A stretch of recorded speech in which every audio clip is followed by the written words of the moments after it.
Hello everyone. तो कैसे हैं आप सभी? आई होप कि सब लोग अच्छे होंगे और पढ़ाई रेगुलरली कर रहे होंगे।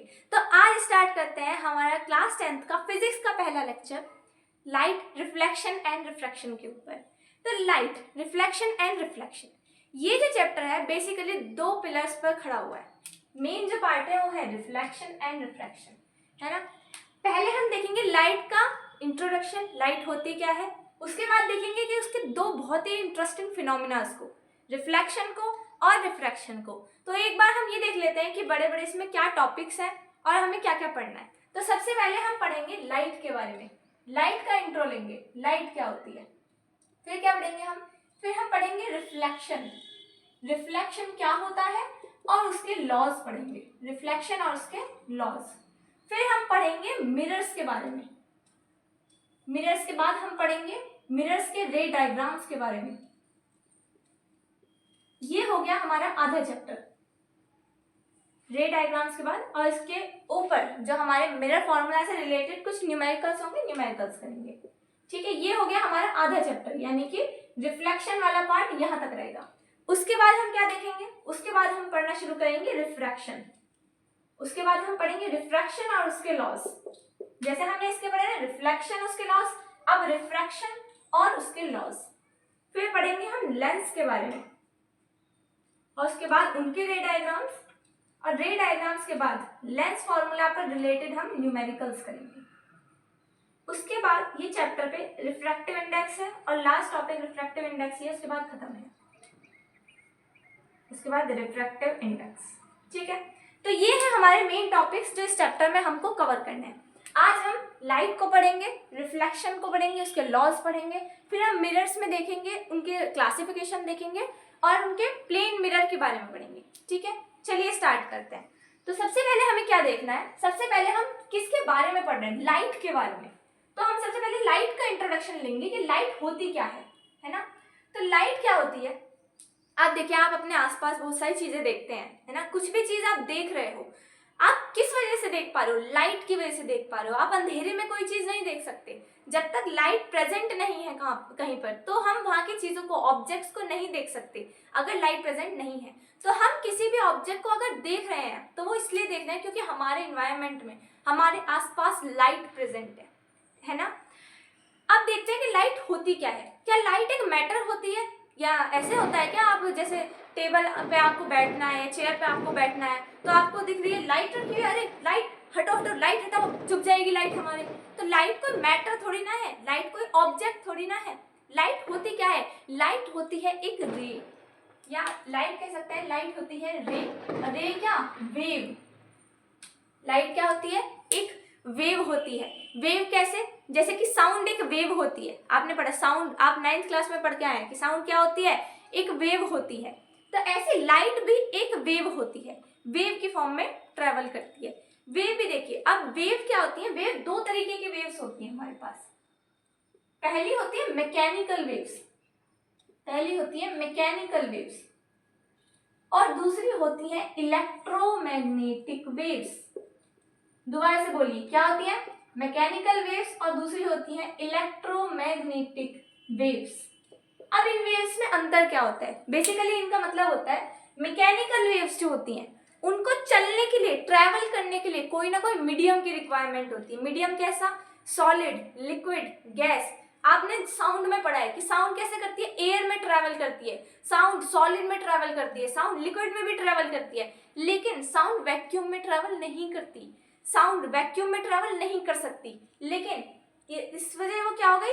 ये हो गई मैकेनिकल वेव्स। मैकेनिकल वेव्स मतलब इनको चलने के लिए किसी मीडियम की रिक्वायरमेंट होती है, वैक्यूम में ये वेव्स नहीं चल सकती। ठीक है, तो इनको क्या हो गया? मैकेनिकल वेव्स कैसी हो गई? इनमें मीडियम की रिक्वायरमेंट होती है, मीडियम रिक्वायर्ड। ठीक है, और फिर दूसरी वेव्स कैसी होती है? दूसरी होती है इलेक्ट्रोमैग्नेटिक वेव। इलेक्ट्रोमैग्नेटिक वेव्स का मतलब क्या होता है? ये वेव्स ऐसी होती हैं जिन्हें चलने के लिए किसी भी मीडियम की रिक्वायरमेंट नहीं होती, ये वैक्यूम में भी चल सकती हैं। यानी कि एयर में, एयर भी अगर ना हो, अगर कोई भी मैटर ना हो वहां पे, तो भी ये लाइट वेव्स, ये जो वेव्स होती है हमारी इलेक्ट्रोमैग्नेटिक वेव्स, ये इसमें ट्रैवल कर सकती हैं, वैक्यूम में ट्रैवल कर सकती हैं। ठीक है, तो मतलब इसमें क्या हो गया कि इलेक्ट्रोमैग्नेटिक वेव्स जो होती हैं उनको मीडियम की रिक्वायरमेंट नहीं होती है, no medium required. Medium not required. समझ में आई बात? तो अब देखिए, अब हम देखते हैं कि हमारी लाइट कैसी वेव है। लाइट कैसी वेव है? लाइट मैकेनिकल वेव है या लाइट इलेक्ट्रोमैग्नेटिक वेव है? ये बात आपको खुद ही समझ आ जाएगी। मैं एक बात समझाती हूँ आपको। आप देखिए, ये हमारा सन है ना, सोलर सिस्टम में हमारा सन है। ये क्या करता है? ये कैसा सब्सटेंस है? ल्यूमिनस सब्सटेंस है, यानी कि इसके पास अपनी लाइट होती है। ये लाइट को दूसरों को देता है ना, इसके पास अपनी खुद की लाइट होती है। तो क्या करता है? ये लाइट को निकालता है अपने अंदर से, है ना। लाइट रेज इमिट होती है इसके अंदर से। कहाँ तक आती है? यहाँ पर कहीं हमारी अर्थ होती है। तो लाइट रेज क्या होती है?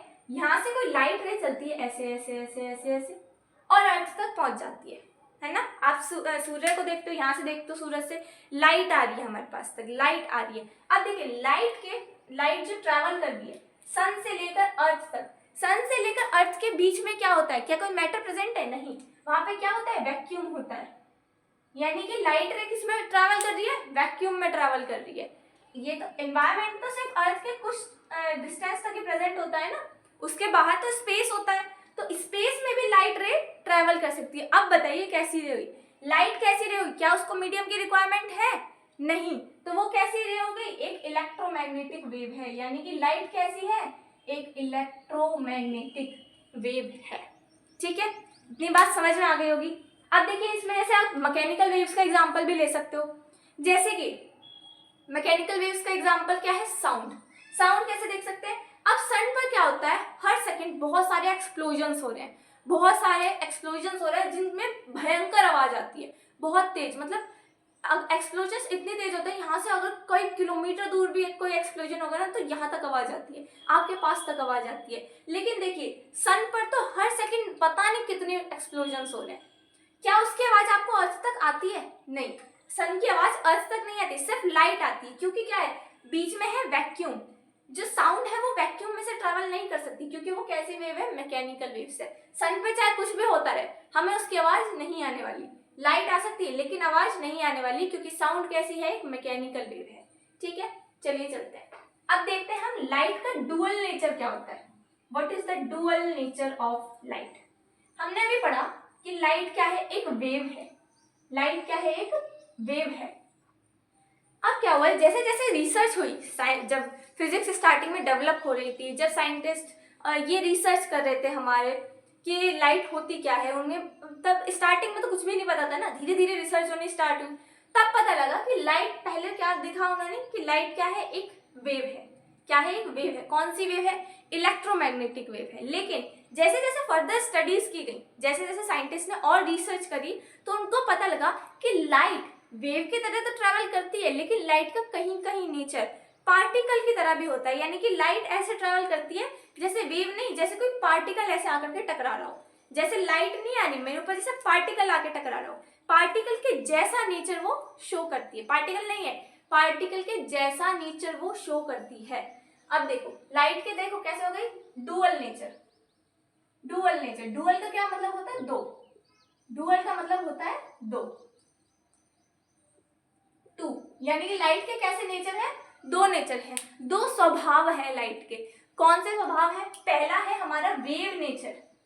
पहला है हमारा वेव नेचर, जो ये क्या कहता है कि लाइट जो है वो एक इलेक्ट्रोमैग्नेटिक वेव की तरह ट्रैवल करती है। और दूसरा क्या कहता है कि हमारी लाइट क्या है? पार्टिकल नेचर को भी शो करती है। यानी कि लाइट कैसे करती है? पार्टिकल की तरह भी बिहेव करती है। यानी कि अगर मैं यहाँ खड़ी हूँ और यहाँ पे कहीं मेरे ऊपर लाइट रे आकर के गिर रही है, मेरे ऊपर कोई लाइट रे आकर के गिर रही है, तो उसका मतलब क्या है कि मेरे ऊपर कुछ लाइट के पार्टिकल्स आकर के ऐसे ऐसे ऐसे ऐसे, ये पार्टिकल्स मेरे ऊपर आकर के गिरते हैं। अगर लाइट रे मेरे ऊपर टकरा रही है तो इसका मतलब है कि लाइट रे से पार्टिकल्स आ रहे हैं मेरे पास तक, पार्टिकल्स मुझसे टकरा रहे हैं। ये कहता है पार्टिकल नेचर। अब ये पार्टिकल्स क्या होते हैं? क्या ये पार्टिकल्स ऐसे ही होते हैं जैसे एटम्स देखते हो आप, एलिमेंट्स देखते हो आप? क्या ये वो वाले पार्टिकल्स होते हैं? तो नहीं, ये वो वाले पार्टिकल्स नहीं है। ये वो नहीं है इलेक्ट्रॉन, प्रोटॉन, न्यूट्रॉन या एटम्स हो गए, मॉलिक्यूल्स हो गए, ये वो वाले पार्टिकल्स नहीं है। अब ये कैसे पार्टिकल्स? ये कैसे पार्टिकल्स है? पार्टिकल्स, ये कैसे पार्टिकल्स है? अब ये जो मेरे पास एक पार्टिकल आ रहा है ना लाइट का, जिसे मैं कह रही हूँ लाइट का पार्टिकल है, ये एक्चुअल में कोई ऐसा पार्टिकल नहीं जैसे एटम्स वगैरह होते हैं। ये क्या है, ये एक एनर्जी का पैकेट है, ये एक एनर्जी का पैकेट है, यानी कि इसमें बहुत सारी एनर्जी पैक होकर के मेरे पास तक आ रही है, ठीक है। और इसे पार्टिकल को एक फैंसी सा नाम दिया जाता है, क्या, फोटॉन। इसका नाम होता है क्या, फोटॉन। फोटॉन, फोटोसिंथेसिस पढ़िए ना, फोटो का मतलब फोटॉन से निकलता है, लाइट रे से निकलता है। फोटो फोटो कहते हैं ना, फोटो से मतलब लाइट से होता है, तो क्या है फोटॉन। फोटॉन क्या है, एक पार्टिकल है, किसका, लाइट का पार्टिकल है। यानी कि लाइट के कैसे नेचर है, दो नेचर है। पहला नेचर कौन सा है, वेव नेचर, यानी कि light travels as a electromagnetic wave, but it also shows the nature such as a particle. And which particle is this? This is a photon particle. Photon particle is what? It is a energy packet. Energy packet है photon particle. ठीक है, I hope इतना समझ में आ गया होगा। अब देखते हैं कि देखो लाइट जो है उसकी पर्टिकुलर स्पीड होती है, ऐसे नहीं अपना कभी भी अपनी मर्जी से कम हो गई, कभी भी ज्यादा हो गई। लाइट भी क्या होती है, पर्टिकुलर स्पीड पर चलती है। लाइट की पर्टिकुलर स्पीड होती है, कुछ फिक्स स्पीड होती है उसकी। अलग अलग मीडियम्स में लाइट की अलग अलग स्पीड होती है, जैसे कि एयर में उसकी स्पीड कुछ और होती है। ग्लास में जब जाएगी, ग्लास ट्रांसपेरेंट होता है ना, उसमें से पास हो सकती है, तो ग्लास से जब ग्लास में जाएगी तो उसकी क्या होगी, स्पीड जो है वो एयर के मुकाबले थोड़ी सी कम हो जाएगी। फिर वो वाटर में जाएगी, फिर मान लो और किसी ट्रांसपेरेंट मीडियम में जैसे कि ऑयल में चली गई, तो क्या होता है, लाइट का जो स्पीड होती है वो अलग अलग मीडियम्स में अलग अलग स्पीड होती है, ठीक है। लेकिन हम क्या मान के चलते हैं, हमें कौन सी याद रखनी है, हमें याद रखनी है वैक्यूम की स्पीड। किसकी स्पीड, वैक्यूम में लाइट की स्पीड कितनी होती है। वैक्यूम में क्यों याद रखनी है, क्या है कि लाइट जो है वो वैक्यूम में फास्टेस्ट ट्रेवल करती है। लाइट वैक्यूम में फास्टेस्ट ट्रेवल करती है। वैक्यूम को ही, वैक्यूम या एयर को हम मतलब सेम सा मान लेते हैं, बहुत छोटा सा चेंज होता है तो उसको हम मतलब कंसिडर नहीं करते। तो क्या कहते हैं कि जो लाइट है वो वैक्यूम में सबसे फास्ट ट्रेवल करती है। कितनी फास्ट ट्रेवल करती है, वैक्यूम में जो स्पीड होती है लाइट की, अब देखो लाइट की स्पीड को c से भी डिनोट किया जाता है, ठीक है। तो लाइट की जो स्पीड होती है इन वैक्यूम कितनी होती है, 3 × 10⁸ मीटर पर सेकेंड।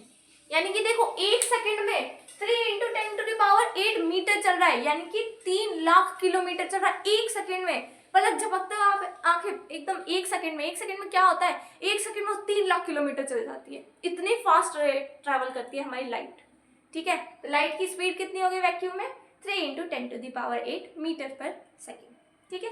अब थोड़ा सा हम एक चीज देख लेते हैं। मैं आपको पहले दो चीज बता दूं कि ओपेक सब्सटेंस और ट्रांसपेरेंट सब्सटेंस क्या होते हैं। देखो दो तरीके के सब्सटेंस होते हैं, कोई भी मटेरियल दो तरीके के हो सकते हैं, या तो वो होगा ओपेक या तो वो होगा ट्रांसपेरेंट। देखो ट्रांसपेरेंट तो समझ आ रहा है, यानी कि जिसमें आर पार लाइट रे जा सकती है, आर पार लाइट रे उसके घुस जाएगी, है ना। जो भी चीज ट्रांसपेरेंट होगी, जैसे कि ग्लास, जैसे कि वाटर, जैसे कि ऑयल, जैसे कि डायमंड, है ना, ये क्या है, ट्रांसपेरेंट ऑब्जेक्ट्स हैं। ये ट्रांसपेरेंट है, इनमें से लाइट रे ट्रेवल कर जाती है, लाइट रे इनके अंदर चली जाती है। और दूसरे क्या है, ओपेक सब्सटेंस। ओपेक कैसे है, जैसे कि ये मार्कर, जैसे कि ये बोर्ड, जैसे कि वॉल, है ना, जैसे कि मैं, तो क्या है, हमारे अंदर से लाइट रे ट्रेवल नहीं कर सकती, इसके अंदर नहीं जा सकती। ये कैसे, ओपेक सब्सटेंसेस है, इनके अंदर लाइट रे नहीं घुस सकती, ठीक है। तो दो तरीके के सब्सटेंस हो गए, ओपेक सब्सटेंस हो गए और क्या हो गए, ट्रांसपेरेंट सब्सटेंस हो गए। ओपेक सब्सटेंस वो जिनके अंदर से लाइट रे पास नहीं हो सकती, जिनके अंदर से लाइट रे पास नहीं हो सकती। और ट्रांसपेरेंट कैसे हो गए, जिनके अंदर से लाइट रे पास हो सकती है ना। अब चलिए पढ़ते हैं रिफ्लेक्शन के बारे में, ठीक है। अब लाइट से हमारी अच्छी खासी दोस्ती हो गई, लाइट को हम समझ गए हैं कि लाइट होती क्या है, लाइट क्या होती है ना। ऐसा नहीं है कि भैया तुम कौन और हम कौन, चलते बने ऐसी, है ना। तो अब क्या हो गया, लाइट से जान पहचान हो गई कि लाइट होती क्या। अब देखते हैं रिफ्लेक्शन क्या होता है। यहाँ से शुरू होता है एक्चुअल में हमारा चैप्टर, है ना। तो रिफ्लेक्शन क्या होता है, रिफ्लेक्शन क्या होता है, आप देखिए रिफ्लेक्शन का क्या मतलब होता है। जैसे कि मान लो मैं यहाँ पे कोई मिरर रख दूँ, है ना, मिरर रख दूँ और एक बल्ब रख दूँ, तो बल्ब का क्या होगा, ये सर मिरर भी छोड़ता है। यहाँ पे मैंने थोड़ा शाइनी सरफेस है मेरे बोर्ड का, तो मैंने यहाँ पे एक बल्ब रख दिया, तो क्या होगा, बल्ब का रिफ्लेक्शन मुझे अंदर की साइड दिखता है। रिफ्लेक्शन का मतलब क्या होता है, एक्चुअल में रिफ्लेक्शन का मतलब क्या होता है, रिफ्लेक्शन का आप ये तो मतलब समझते हो कि उसका जो बल्ब की इमेज है, जो बल्ब की लाइट रेज है वो मुझे इसमें इसके अंदर भी दिख रही है ना, इससे टकरा करके मुझे दिख रही है, ये क्या होगा, रिफ्लेक्शन मानते हो। तो रिफ्लेक्शन क्या होता है, ये कोई मेरे पास सरफेस है, कैसा सरफेस है, ओपेक सरफेस है। ये जो रिफ्लेक्शन है किसके लिए है, ओपेक सरफेसेस के लिए होता है, ट्रांसपेरेंट के लिए नहीं होता, इसके लिए होता है ओपेक सरफेसेस के लिए, ठीक है। ओपेक सरफेस है मेरे पास कोई, अब क्या होगा, इसके पास लाइट रे आई, क्या आई, लाइट रे आई, ऐसी, ठीक है। लाइट रे इससे टकराई इसके सरफेस से, इसके सरफेस ने क्या करा, इसका सरफेस क्या करेगा, इस लाइट रे को वापस इसके मीडियम में भेज देगा, क्या करेगा, लाइट रे आई और लाइट रे को इस मीडियम, इस सरफेस ने रिफ्लेक्ट कर दिया, यानी कि इसके मीडियम में वापस से भेज दिया। This phenomena is known as reflection, यानी कि लाइट रे का आना, किसी सरफेस से टकराना और वापस सेम मीडियम में चले जाना। लाइट रे आई, सरफेस से टकराई और क्या हुई, वापस चली गई, ये क्या हो गया, रिफ्लेक्शन हो गया। तो अब मैं क्या कह सकती हूँ, reflection, it is a phenomena, it is a phenomena in which light ray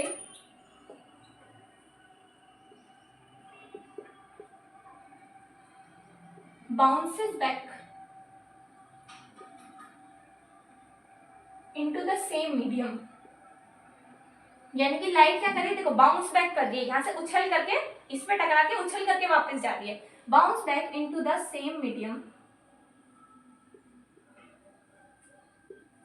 after striking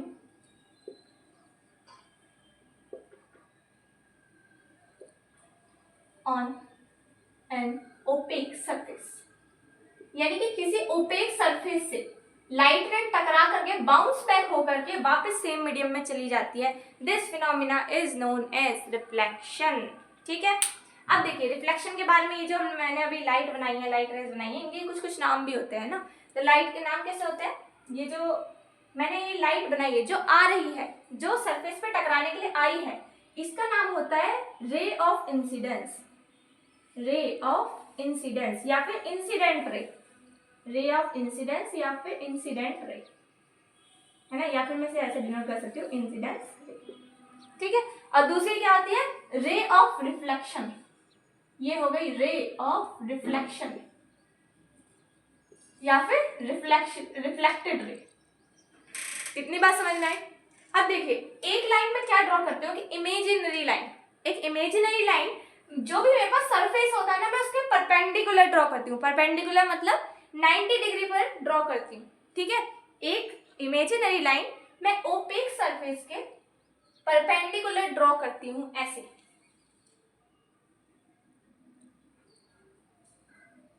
ये यहां से कितना है 90 डिग्री, है ना। इस रे का क्या नाम, इस लाइन का क्या नाम है, इस लाइन का नाम होता है नॉर्मल, इस लाइन का नाम होता है नॉर्मल, ठीक है। और अब देखिए इसे हटाएं जरा, तो इसे याद रखना, नॉर्मल कैसे होते हैं, परपेंडिकुलर होते हैं, perpendicular to the reflecting surface, इसको बोलते हैं रिफ्लेक्टिंग सरफेस। जो रिफ्लेक्ट कर रहा है सरफेस वो कैसा हो गया, रिफ्लेक्टिंग सरफेस। अब देखो ये है रे ऑफ इंसिडेंस और ये क्या है, नॉर्मल, रे ऑफ इंसिडेंस और नॉर्मल। अब इन दोनों के बीच में यहां देखो, यहां ये एक एंगल बन रहा है ना, यहाँ पे इन दोनों के बीच में कुछ ऐसे एंगल बन रहा है, ये एंगल बन रहा है, एंगल वही तो है ना, दो लाइंस के बीच का जो ये बनता है एंगल, है ना। तो यहाँ पे देखो, यहाँ पे भी क्या बन रहा है, एक यहाँ पे एंगल बन रहा है, इस एंगल का नाम होता है angle of incidence, angle of incidence, ठीक है। और अब देखो, अब ऐसी जैसे इधर की साइड एक एंगल बन रहा है, ऐसे देखो इधर की साइड भी एक एंगल बन रहा है। नॉर्मल से हम क्या करते हैं, एंगल्स को नापते हैं। नॉर्मल और इंसिडेंट रे के बीच का एंगल क्या हो गया, एंगल ऑफ इंसिडेंस। और सिमिलरली इधर भी एक एंगल बन रहा है, ऐसे ये वाला, ये जो एंगल बन रहा है इसका नाम क्या होगा, एंगल ऑफ रिफ्लेक्शन, क्योंकि ये किसके बीच में बन रहा है, रिफ्लेक्टेड रे और नॉर्मल के बीच में बन रहा है, एंगल ऑफ रिफ्लेक्शन, ठीक है। थोड़ी खिचड़ी सी हो गई, तो अब इसको थोड़ा सा साफ कर लेते हैं, हम इनको डिनोट कर देते हैं सब इनके सिंबल से, है ना। तो ये क्या हुई, दोबारा से रिवाइज करो, कौन सी, जो रे आती है उसका क्या नाम होता है? रे ऑफ इंसिडेंस या फिर इंसिडेंट रे। और ये जो लाइट टकरा करके वापस गई, रिफ्लेक्ट होके वापस गई, उसका नाम होता है रिफ्लेक्टेड रे। ठीक है, रिफ्लेक्टेड रे। और ये क्या होता है? ये इधर वाला इंसिडेंट रे और नॉर्मल के बीच का ये जो एंगल बन रहा है इधर, इसको क्या बोलते हैं? Angle of incidence. और ये इधर से नॉर्मल से रिफ्लेक्टेड रे के बीच में जो एंगल बन रहा है उसको बोलते हैं एंगल ऑफ रिफ्लेक्शन। इतनी बात समझ में आ गई? ये याद रखना है। अब चलते हैं लॉज ऑफ रिफ्लेक्शन के बारे में। अच्छा, रिफ्लेक्शन के कुछ मुझे एग्जाम्पल दे सकते हो क्या? रिफ्लेक्शन के कुछ एग्जाम्पल दे सकते हो क्या? सोचो, कुछ नए एग्जाम्पल्स दिमाग में आए।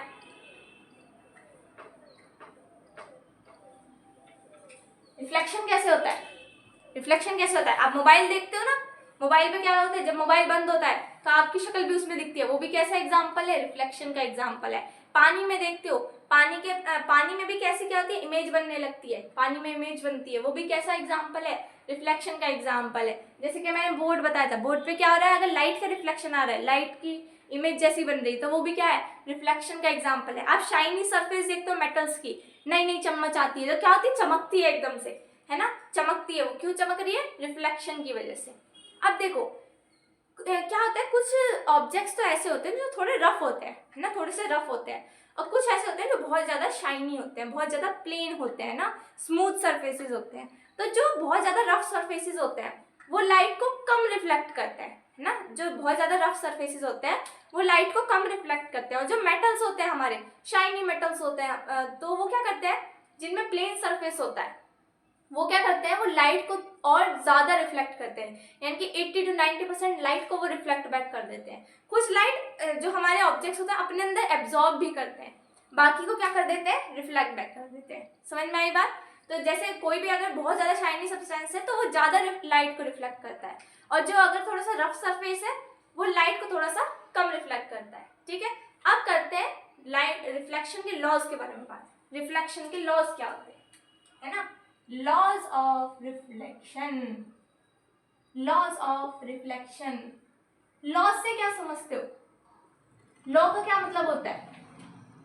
लॉ का मतलब होता है एक ऐसा स्टेटमेंट या कोई ऐसी बात जो यूनिवर्सल हो, जो हर जगह एप्लीकेबल हो without any exception.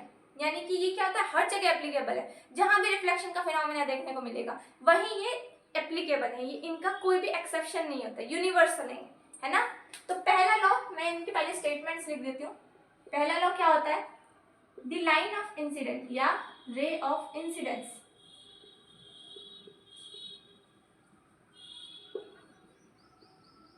reflected ray and the normal lies in the same plane, lies in the same plane। और दूसरा क्या होता है? दूसरा होता है the angle of reflection, the angle of reflection is always equal to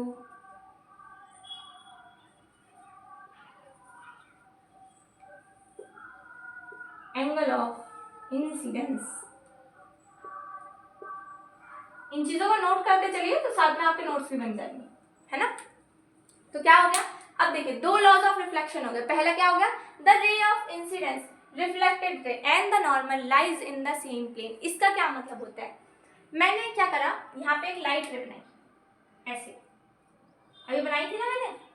अब मैंने क्या देखा कि ये लाइट रे आई, ऐसे गई। क्या ये लाइट रे इस बोर्ड के बाहर आ सकती है?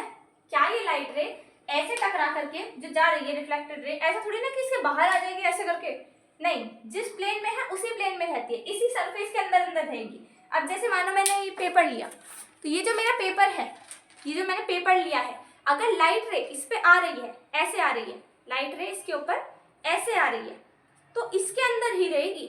ऐसा नहीं कि लाइट निकल के ऐसे बाहर भाग जाएगी। ये क्या हो गया? ये मेरा एक प्लेन हो गया। ठीक है, ये एक प्लेन हो गया। इसको ऐसे रख लूं, ऐसे रख लूं, ऐसे रख लूं, ऐसे रख लूं, कैसे भी रख लूं, है ना। तो लाइट रे कैसे आएगी?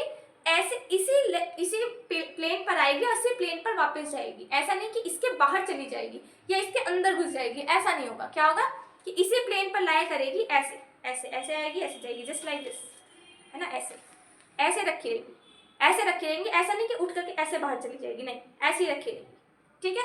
ये पहला वाला लॉ क्या कह रहा है कि रे ऑफ इंसिडेंस यानी कि इंसिडेंट रे ये वाली, रिफ्लेक्टेड रे यानी कि ये वाली रे, एंड द नॉर्मल, और जो मैं यहाँ पे नॉर्मल बनाती हूँ, नॉर्मल भी, है ना, ये तीनों रेज क्या करती हैं, lies in the same plane, यानी कि सेम प्लेन में लाई करती हैं। ऐसा नहीं कि अपना प्लेन बदल लेंगी, सेम प्लेन में लाई करती हैं, सेम प्लेन में लाई करती हैं, सेम प्लेन में लाई करती हैं। समझ में आई बात, सेम प्लेन में लाई करती हैं। अब दूसरा देखो, दूसरा क्या कह रहा है, the angle of reflection is always equal to angle of incident, या फिर मैं इसे ऐसे भी लिख सकती हूँ, angle of incidence is equals to angle of reflection.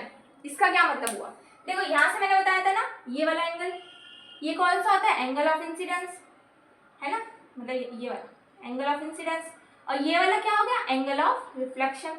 तो ये क्या कह रहा है कि ये दोनों जो एंगल होते हैं ना, यहां से मैंने इसे थोड़ा बड़ा कर देती हूँ, ये जो दोनों एंगल होते हैं, ये इधर वाला भी और इधर वाला भी, ये दोनों सेम होते हैं। यानी कि अगर ये 20 डिग्री तो ये भी 20 डिग्री, अगर ये 30 डिग्री तो ये भी 30 डिग्री, ये 60 तो ये भी 60, जितना एंगल ये होगा उतना ही एंगल ये भी होगा। ये भी लॉ है। अब देखते हैं इसके ऊपर जैसे आपसे कैसे क्वेश्चन पूछ सकता है वो, देखिए, चलिए चलते हैं आगे की तरफ।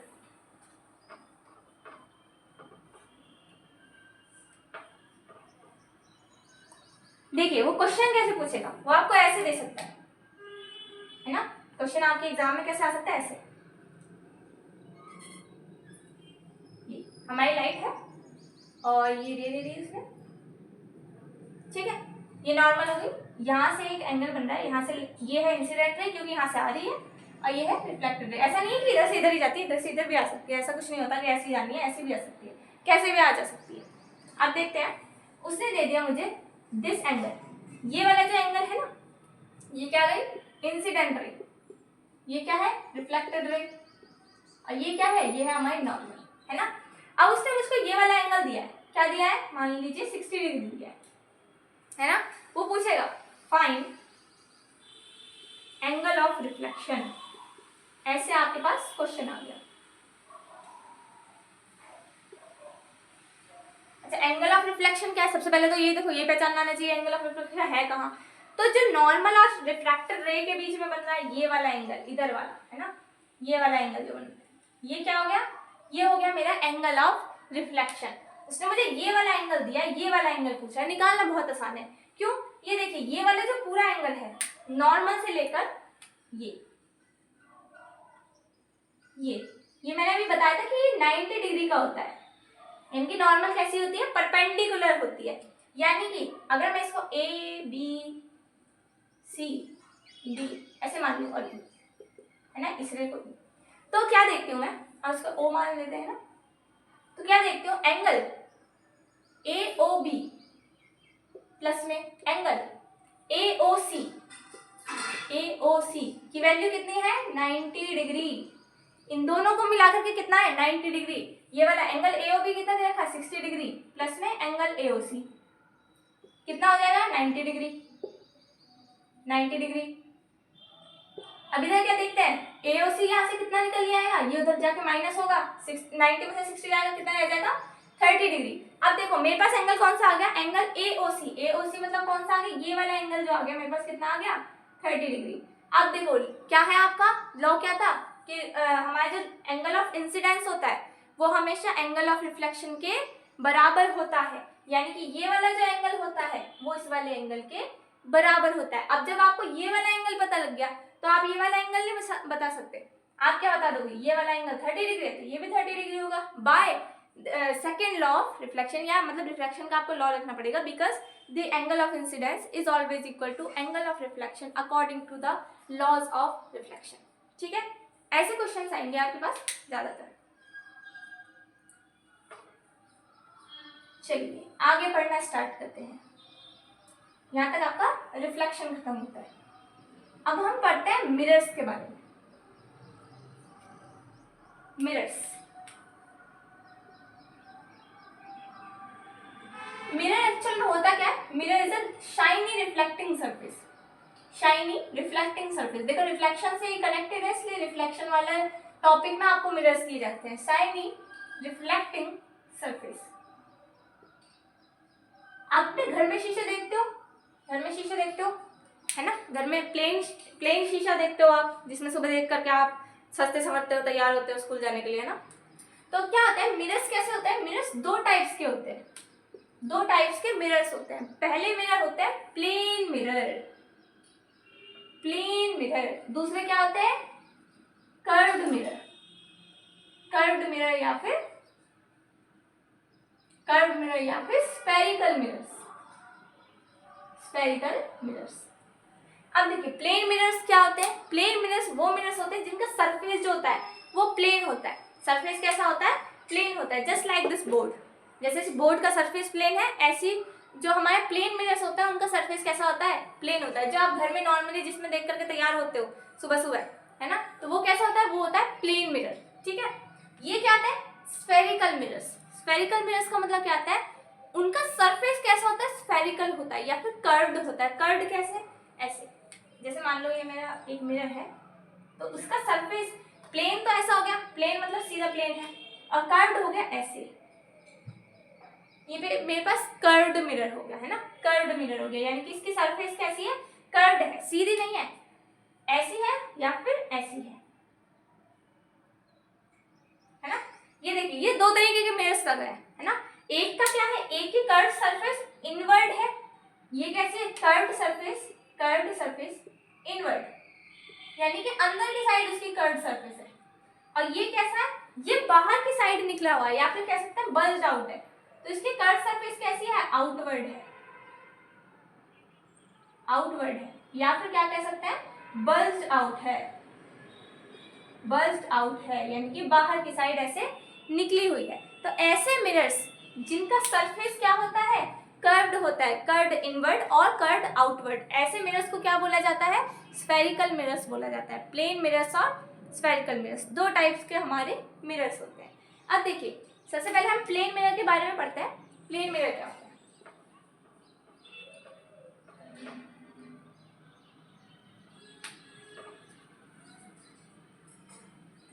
और मिरर्स को पढ़ने से पहले एक चीज मैं आपको और बताना चाहती हूँ, types of images, types of images.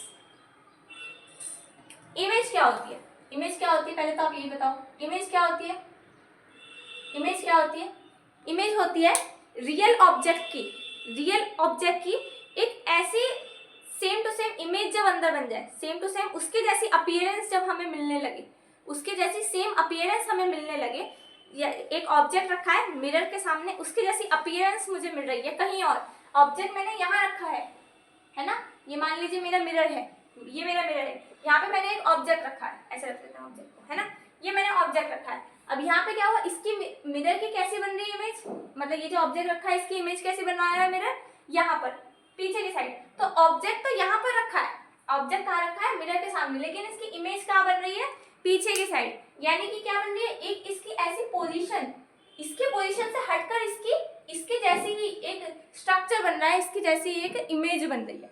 तो ऐसी इमेज क्या होती है, उसके जैसा ही स्ट्रक्चर जब किसी और प्लेस पर बनता है, ऐसी अपीयरेंस मिलती है उसकी जैसी, उसको बोला जाता है इमेज, ठीक है। अब इमेज भी कैसी होती है, दो तरीके की इमेज होती है, दो तरीके की इमेज होती है। पहली होती है रियल इमेज, इमेज कैसी होती है, पहली होती है रियल इमेज, रियल इमेज, दूसरी होती है वर्चुअल इमेज, ठीक है। रियल और वर्चुअल का क्या मतलब होता है, रियल का मतलब होता है अगर कोई ऐसे, अगर कोई मेरी इमेज मिरर के सामने बन रही है ना, अगर कोई ऑब्जेक्ट मैंने यहाँ रखा और उसकी इमेज मिरर के सामने की तरफ बन रही है, मिरर के बाहर बन रही है, तो उसको क्या बोला जाता है, रियल इमेज। अगर क्या बन रही है, आउटवर्ड इमेज बन रही है, आउटवर्ड फ्रॉम मिरर, यानी कि मिरर से बाहर की तरफ इमेज बन रही है, क्या बन रही है, मिरर से बाहर की तरफ इमेज बन रही है, बाहर आके इमेज बन रही है, अंदर नहीं बन रही, बाहर बन रही है। ऐसी इमेजेस को बोला जाता है रियल इमेजेस, ऐसी इमेजेस को क्या बोला जाता है, रियल इमेजेस, रियल इमेजेस। अब ये इमेजेस कैसी होती है, रियल क्या होती है, जब भी रियल इमेज बनती है, जब भी रियल इमेज बनती है तो उसके बारे में एक खास बात होती है। जैसे मैंने ऑब्जेक्ट यहाँ पर रखा था ऐसे सीधा, उसकी इमेज कैसी बनती है, उल्टी। कैसी बनती है, उल्टी इमेज बनती है। यानी कि मैंने ऑब्जेक्ट रखा था सीधा, तो क्या था, यहाँ पे इसका सर है, यहाँ पे पैर है, तो लेकिन जब इसकी इमेज बनी क्या हुआ, इसका सर कैसा आ गया, नीचे आ गया, यानी कि इन्वर्टेड हो गई, उल्टी इमेज बन गई। तो रियल जब भी बनती है तो इन्वर्टेड उसके साथ साथ बनती है।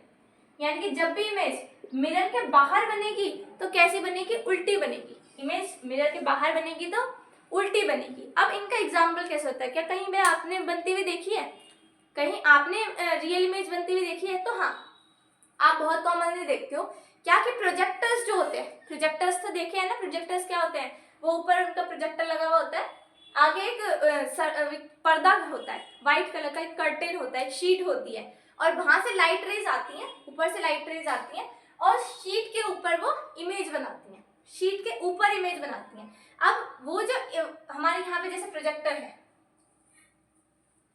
हमारे पास प्रोजेक्टर रखा हुआ है और एक कर्टेन लगा हुआ है, यहाँ पे मेरे पास प्रोजेक्टर लगा हुआ है ऐसे, और ये मेरे पास कर्टेन लगा हुआ है। अब ये प्रोजेक्टर क्या करता है, यहाँ से लाइट रेज को एमिट करता है, यहाँ से जाएंगे लाइट रेज और पूरी पिक्चर जो है वो शीट पे जाकर के बना देता है ऐसे। पूरी पिक्चर कहाँ बनती है, शीट के ऊपर। अब मतलब क्या हुआ, प्रोजेक्टर यहाँ पर है लेकिन वो इमेज कहाँ बना रहा है, अपने बाहर इमेज बना रहा है, अपने बाहर इमेज बना रहा है, किसी कर्टेन पर इमेज बना रहा है। इसके अंदर इमेज नहीं बन रही, किस पे बन रही है, किसी कर्टेन पर या किसी शीट पर इमेज बन रही है। तो ये कैसी इमेज हो गई, ये हो गई रियल इमेज। ठीक है, इन इमेजेस को देखने के लिए, इन इमेजेस को अगर ऑब्टेन करना है, क्योंकि ये मिरर के अंदर नहीं बनती, ये मिरर के बाहर बनती है, तो इसको देखने के लिए कोई ना कोई सरफेस लगाना पड़ता है, कोई ना कोई कर्टेन या कोई ना कोई शीट लगानी पड़ती है, कोई ना कोई सरफेस लगाना पड़ता है जिस पर वो अपनी इमेज को बनाए, है ना। अगर मान लीजिए मैं प्रोजेक्टर खाली ग्राउंड में रख दूं, है ना, कुछ भी नहीं है वहां पर, एक खाली ग्राउंड में मैंने एक प्रोजेक्टर को रख दिया, कुछ भी नहीं है वहां पे, ना कोई दीवार है, ना कोई कर्टेन है, ना कोई शीट है, कोई इंसान भी सामने नहीं है, कुछ भी नहीं है, तो क्या उसकी इमेज कहीं पर बनेगी, नहीं, कोई शीट ही नहीं है तो इमेज कहाँ बनेगी, कहीं भी नहीं बनेगी। तो इन इमेजेस को ऑब्टेन करने के लिए, रियल इमेजेस को देखने के लिए हमें कोई ना कोई शीट या कोई ना कोई कर्टेन की जरूरत पड़ती है। यानी कि मैं क्या लिख सकती हूँ, शीट और कर्टेन्स आर रिक्वायर्ड। यानी कि कोई ना कोई सरफेस चाहिए मुझे इनको ऑब्टेन करने के लिए, इनको देखने के लिए मुझे कोई ना कोई सरफेस चाहिए होता है। अब देखते हैं वर्चुअल इमेजेस क्या होती है। वर्चुअल इमेजेस क्या होती है, वर्चुअल इमेजेस होती हैं, अभी क्या देखा था कि रियल इमेज कैसी होती है, मिरर के अंदर की साइड बनती है, रियल इमेज कैसी होती है, मिरर के अंदर की साइड बनती है। अब देखते हैं वर्चुअल इमेज, वर्चुअल कैसी होती है, ऐसे, यहाँ पे मैंने ऑब्जेक्ट रखा और इसकी इमेज कहाँ बन रही है, यहाँ पर अंदर, मिरर के कहाँ बन रही है, इसके अंदर की साइड इसकी इमेज बन रही है, मिरर के कहाँ बन रही है, अंदर की साइड इसकी इमेज बन रही है। तो जब इमेज, वर्चुअल इमेज कैसी होती है, इनसाइड द मिरर, जब इमेज इनसाइड द मिरर बने, यानी कि मिरर के अंदर बने, इनसाइड द मिरर, ऐसी इमेजेस को क्या बोला जाता है, वर्चुअल इमेजेस बोला जाता है। और ये जो वर्चुअल इमेजेस होती है हमेशा सीधी होती हैं, सीधी माने इरेक्ट होती हैं, सीधी माने इरेक्ट होती हैं, ये याद रखना है, सीधी माने इरेक्ट होती हैं। हमेशा जब भी रियल आएगा तो दिमाग में खटाक से आना चाहिए, इन्वर्टेड, है ना। इन दोनों की शादी हो रखी है, ये साथ साथ ही चलते हैं, जहाँ चलते हैं, रियल के साथ इन्वर्टेड चलता है, ये दोनों कपल, और ये वर्चुअल के साथ क्या चलता है, इरेक्ट चलता है, ये भी दोनों कपल आपस में साथ साथ चलते हैं। अलग अलग नहीं करना इनको, रियल कभी बनेगी इन्वर्टेड नहीं, जब भी रियल बनेगी तो इन्वर्टेड बनेगी ही बनेगी, और जब भी वर्चुअल बनेगी तो इरेक्ट वो होगी ही होगी। ठीक है, क्या अब देखो ये इमेज कहाँ बन रही है, ये इमेज बन रही है मिरर के अंदर, इनसाइड द मिरर। तो क्या मैं इसे देखने के लिए किसी पर्दे की जरूरत होगी, क्या मुझे इसे ऑब्टेन करने के लिए किसी पर्दे की जरूरत होगी, नहीं। इसको क्या कर सकती हूँ, ये मैं सीधे मिरर में ऐसे देख सकती हूँ, मिरर के अंदर इमेज बन रही है, वो बाहर बन रही थी, मैं बाहर नहीं देख सकती, बाहर लगाने के लिए मुझे कुछ ना कुछ कर्टेन चाहिए, लेकिन जब उसके अंदर इमेज बन रही है, जब मिरर के अंदर इमेज बन रही है, तो मुझे किसी भी तरीके के कर्टेन की जरूरत नहीं है, मुझे किसी भी तरीके की शीट की जरूरत नहीं है, किसी भी सरफेस की जरूरत नहीं है, क्योंकि वो कहाँ बन रही है, मिरर के अंदर इमेज बन रही है। बात समझ में आई। तो इसमें क्या होता है, no sheet required, no sheet required, यानी कि कोई शीट वीट की जरूरत नहीं है, ऐसे ही देख लेंगे, है ना, ऐसे ही देख लेंगे, कोई शीट वीट की जरूरत नहीं है। आई होप समझ आ गया होगा रियल और वर्चुअल इमेजेस क्या होता है। अब पढ़ना स्टार्ट करते हैं मिरर्स के बारे में, ठीक है। मिरर्स के बारे में, मिरर्स में क्या देखे थे, दो टाइप्स देखे थे ना। सबसे पहले देखा था प्लेन मिरर, फिर देखा था स्फेरिकल मिरर। पहले प्लेन मिरर पढ़ाऊंगी, उसके बाद पढ़ाऊंगी स्फेरिकल मिरर्स, ठीक है। चलो प्लेन मिरर क्या होता है, सबसे पहले देखते हैं प्लेन मिरर। प्लेन मिरर इनके पास क्या होता है, having plane surface. Plane surface, plane surface होता है यानी कि सीधा सरफेस होता है। कैसा सरफेस होता है, सीधा सरफेस होता है, कर्व सरफेस नहीं होता है। कैसा होता है, सीधा सरफेस होता है। अब क्या देखते हैं, प्लेन मिरर की कुछ कुछ प्रॉपर्टीज देखते हैं कि वो जब इमेज बनाता है तो कैसी इमेजेस बनाता है। प्रॉपर्टीज कैसे डिफाइन करोगे अभी देखते हैं। अब क्या करते हैं, यहाँ पे एक मिरर बना दो। ये क्या बना लिया हमने, मिरर, ठीक है। अब हम यहाँ पे ऑब्जेक्ट को रख करके देखेंगे और देखेंगे उसकी इमेज कैसी बन रही है ना। ऑब्जेक्ट को रख के देखेंगे, फिर देखेंगे इमेज कैसी बन रही है, उसके बेसिस पर एनालाइज करके हम इसकी प्रॉपर्टीज को लिखेंगे, है ना। अब देखो यहाँ पे आप खड़े हो, खुद को इमेजिन करो। यहाँ पे क्या खड़े हो, आप खड़े हो, ऐसे आपके हाथ पैर ये आपके, है ना। तो ये क्या खड़े हो, ये आप खड़े हो, है ना। और आपकी मान लो हाइट है कुछ 5 फीट 4 इंचेस, मान ली मैंने आपकी 5 फीट 4 इंचेस आपकी हाइट है। यहाँ से आपने क्या करा, अपने आप को शीशे में देखा और आपने जब खुद को देखा तो आपकी इमेज भी कैसी बन रही है, 5 फीट 4 इंच की। ये भी 5 फीट 4 इंच की थी, ये भी 5 फीट 4 इंच की है, ठीक है। यानी कि सेम साइज का ऑब्जेक्ट बन रहा है। ऐसा नहीं कि आपने शीशे में देखा तो अरे छोटे हो गए, या ऐसा हुआ कि शीशे में अरे बहुत बड़े हो गए, ऐसे नहीं होता। प्लेन मिरर जो आप अपने घर में देखते हो हमेशा क्या होता है, उसमें आपके जैसी इमेज बनती है, आपके साइज की इमेज बनती है। जितने बड़े आप हो गए सामने उतनी ही बड़ी इमेज बनेगी, ठीक है। तो ये कैसी हो गई, सबसे पहले हमने प्रॉपर्टी क्या देखी कि जब हम सामने खड़े हुए तो हमारी जितनी हाइट की ही इमेज सामने वाला मिरर अपने अंदर बना रहा है। तो सबसे पहली प्रॉपर्टी क्या हो गई इसकी, पहली प्रॉपर्टी क्या हो गई इसकी, क्या कि it forms same size image. It forms same size image, same size की इमेज बनाता है, छोटी बड़ी नहीं बनाता है। ओके चलिए आगे चलते हैं। अब देखिए एक चीज और देखते हैं, इसको थोड़ी सी पोजीशन इसकी गलत हो गई, यहाँ रखते हैं, ऑलमोस्ट सी। अब देखिए आप क्या ना, आप मिरर से 1 मीटर की दूरी पर खड़े हुए थे। कैसे, मिरर से 1 मीटर की दूरी पर खड़े हुए थे। तो इमेज अंदर कितनी दूरी पर बनेगी, इमेज अंदर कहाँ बनती है, इमेज कहाँ बनती है, प्लेन मिरर में मिरर के अंदर की साइड बनती है ना। तो अब देखो यहाँ पे आप 1 मीटर की दूरी पर खड़े हुए थे मिरर से, तो इसमें इमेज भी कितनी दूरी पर बनेगी, 1 मीटर की दूरी पर ही बनेगी। ऐसा नहीं यहाँ पे आप 1 मीटर पे खड़े हो तो 2 मीटर बन जाएगी, नहीं। आप यहाँ पे जितने डिस्टेंस पे आप खड़े हो उतने डिस्टेंस पे क्या बनेगी, आपकी इमेज बनेगी। अब यहाँ पे एक टर्म आती है, जिस डिस्टेंस पर ऑब्जेक्ट रखा हुआ है या जिस डिस्टेंस पर आप खड़े हुए हो, मिरर से जितने डिस्टेंस पर आप खड़े हुए हो, ये जो डिस्टेंस होता है इसको बोला जाता है ऑब्जेक्ट डिस्टेंस। यानी कि मिरर से जितनी दूरी पर ऑब्जेक्ट रखा है उसको क्या बोला जाता है, ऑब्जेक्ट डिस्टेंस। ऑब्जेक्ट डिस्टेंस, और डिनोट किससे करा जाता है, इसको यू से, ठीक है। कहीं भी यू लिखा हुआ तो उसका मतलब क्या है, ऑब्जेक्ट डिस्टेंस की बात कर रहा है। अब देखिए इधर देखिए, अब क्या हुआ, एक डिस्टेंस पर इमेज बन रही है, यानी कि मिरर से कुछ दूरी पर इसकी इमेज बन रही है, आपकी खुद की इमेज बन रही है। तो ये जो डिस्टेंस है, ये जो इतना दिख रहा है यहाँ पे, इसको क्या बोला जाता है, इसको बोला जाता है इमेज डिस्टेंस। यानी कि इमेज का कितना डिस्टेंस है मिरर से, इमेज डिस्टेंस। इसको किससे डिनोट करा जाता है, इसको डिनोट करा जाता है v से, इसको डिनोट करा जाता है v से। यानी कि u क्या हो गया, ऑब्जेक्ट का मिरर से कितना डिस्टेंस है, और v क्या हो गया कि इमेज का मिरर से कितना डिस्टेंस है, वो होती है इमेज डिस्टेंस। बात समझ में आई। तो इसमें क्या होता है, अब हमने क्या देखा, प्लेन मिरर की क्या प्रॉपर्टी दूसरी क्या निकल करके आई कि इसमें इमेज डिस्टेंस जो होता है, image distance is always equals to object distance. Image distance यानी कि v किसके बराबर होता है, ऑब्जेक्ट डिस्टेंस के, ऑब्जेक्ट डिस्टेंस के। ठीक है, अब देखते हैं कुछ और प्रॉपर्टी। अब एक प्रॉपर्टी तो देखो यहाँ से भी पता लग रही है, यहाँ से भी पता लग रही है, क्या क्या पता लग रही है यहाँ से? आप यहाँ पे खड़े हो, आप यहाँ पे खड़े हो, आपकी इमेज सीधी बन रही है या उल्टी बन रही है? सीधी मतलब ऐसा तो नहीं है कि पैर नीचे जा रहा है, ओ सॉरी सर नीचे जा रहा है, ऐसा तो नहीं है, ऐसा तो नहीं है आप ऐसे खड़े हुए थे ऐसे और उसमें शीशे में उल्टे दिख रहे हो, नहीं ऐसे तो नहीं उल्टे दिख रहे ऐसे ऐसे। तो क्या हो गया, ये कैसी इमेज बनाता है?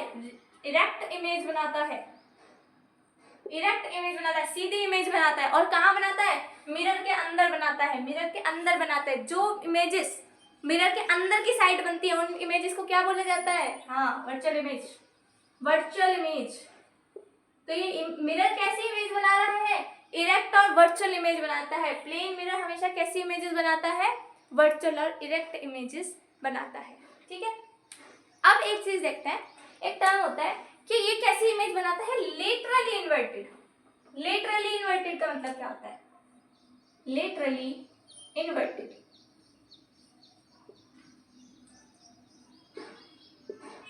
अब देखो यहाँ पे मैं एक डायग्राम बनाती हूँ, ना समझ में आ जाएगा।